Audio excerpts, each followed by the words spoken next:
বাঙালির পয়লা বৈশাখ, যেদিন সকাল 6টায় ঘুম থেকে উঠে বাঙালি নিজেকে সন্দেহ করে আমি কি সত্যি বাঙালি। তো আমাদের বাড়িতে পয়লা বৈশাখ মানে সকাল সকাল মা এসে বলবে, কই রে খোকা ওঠ, আজকে কিন্তু দেরি ঢেরি করে চলবে না, নতুন বছর। সারা বছর ঘুম থেকে 10টায় উঠি, আর একদিন সকাল 6টায় ঘুম থেকে উঠে মনে হয় এটা আমি না অন্য কেউ।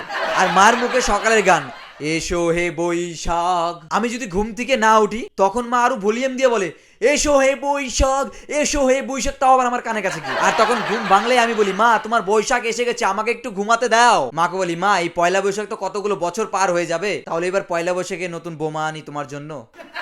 আর আমার এই কথা শুনে মার চক্ষু চক গাছ। মা তখন রেগে বলছে, নতুন বছর তুই আবার এসব উল্টাপাল্টা কথা বলছিস। না হয়ে গেল, আমি তখন কি করব, মাথা নিচু করে চুপটুপ করে নিজের ঘরে চলে আসলাম। তো প্রত্যেক বছর একটাই জিনিস দেখেছি আমি, যে ছেলেদের ট্র্যাডিশনাল লুক, চশমা, পাঞ্জাবি আর একটা স্যান্ডেল, সে সব কিছু পরে এমন ভাব দেয় যেন সে এখন কবিতা পড়বে, কিন্তু বাস্তবে ভাই একটা সেলফি তুলি। আর মেয়েদের কথা তো বলাই যায় না, একদিনে মেয়েরা এমন ট্রান্সফরমেশন, আমি নিজের ক্রাশকে চিনতে পারছি না। সারা বছর হাই, আর পয়লা বৈশাখের দিন নমস্কার। আমি তখন মনে মনে ভাবি, এটা কি আপগ্রেড না আপডেট।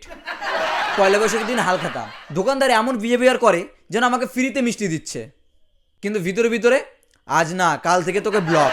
একদিনে এত মিষ্টি খাই ডক্টরও কনফিউজ হয়ে যায়। আমার বাবা একদিন আমাকে ঘোরাতে নিয়ে গেছে এই পয়লা বৈশাখে পাঞ্জাবে। এবার বাড়ির বড়দের মুখে শুনেছি যে পয়লা বৈশাখে নতুন জামা কাপড় পরে ঘুরে বেড়াতে হয়। আর সেই মুহূর্তে সামনে একটা কাপড় দোকান দেখতে পেলাম। তখন আমার মাথায় একটা বুদ্ধি এলো যে মাসি বাড়ি যাওয়ার আগে বাবার পকেটটা খালি করি, তারপরে মাসি মেশোর পকেটটা খালি করবো মাসি বাড়িতে গিয়ে। কারণ সারা বছর আমার বাবা ফাঁকি মেরে গেছে। যদি বলে কি ফাঁকি মেরেছে, কারণ যখনই আমি বাবার কাছে যেতাম যে বাবা 5 টাকা দাও, বাবা 10 টাকা দাও, আমি এটা কিনবো ওটা কিনবো, বাবাকে দিত না। তখন বাবা আমাকে বলতো, কি করবি এত টাকা নিয়ে, 5 টাকা 10 টাকা প্রতিদিন কি করবি। তখন মনে মনে বলতাম, শালা এত কিপটার কিপটা 1 টাকা নিজের পকেট থেকে বেরোয় না, আর 5-10 টাকা নিয়ে আমাকে প্রতিদিন দেয়। আবার দেখতাম লুকিয়ে লুকিয়ে নিজের বউকে এটা ওটা কিনে দিত, আই মিন আমার মা। যাই হোক, মা আছে, মার জায়গায় মা খুব ভালো, মায়ের মতো মা নেই। তখন আমি বাবাকে ধরলাম, বাবা আজ পয়লা বৈশাখ, আজ কিন্তু আমাকে জামা একটা কিনে দিতেই হবে। সবাই কিন্তু নতুন নতুন জামা কাপড় কিনে, আর তুমি কিন্তু লুকিয়ে লুকিয়ে মাকে এটা ওটা কিনে দিতে, আমি কিন্তু সবার কাছে বলে দিব। তখন বাবা কিন্তু আমার কথা শুনে একটু ভয় ভয় পেয়েছিল, যে ছেলে যদি আমার কথা অন্যর কাছে ফাঁস করে দেয় তাহলে তো আমার কেলুকিত্তি বেরিয়ে যাবে। তখন গেলাম বাবার সঙ্গে সেই কাপড়ের দোকানে।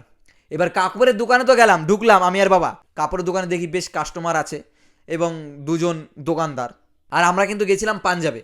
এবার সেই দোকানে গিয়ে, আমরা তো বাংলা বুঝি, হিন্দি ওরকম ঠিকঠাক করে পারি না, বাবাও তো পারে না। বাবাকে যদি হিন্দিতে বলে ক্যাইসে হো তুম, তখন বাবা বলে, হ্যাঁ হ্যাঁ তোমার বাড়ির বৌদি ভালো আছে।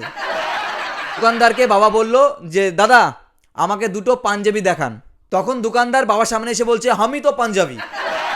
বাবা আবার দোকানদারকে বলছে, একটো পাঞ্জাবি দেখাও। তখন দোকানদার বাবার সামনে এসে বলছে, আম একটো নেই, আম 2টো হে।